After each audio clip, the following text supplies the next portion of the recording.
లేని సంగీతాన్ని వినిపిస్తుందండి, మనుషుల మధ్య దూరాలన్నీ చెరిపేస్తుంది రైలు బండి.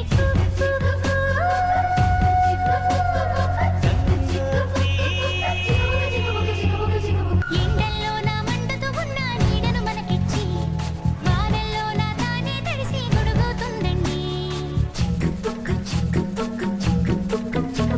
రాత్రంతా తను నిద్రమాని మేల్కొంటుందండి, మమ్మల్లే మన కూయలలూపి జో కొడుతుందండి.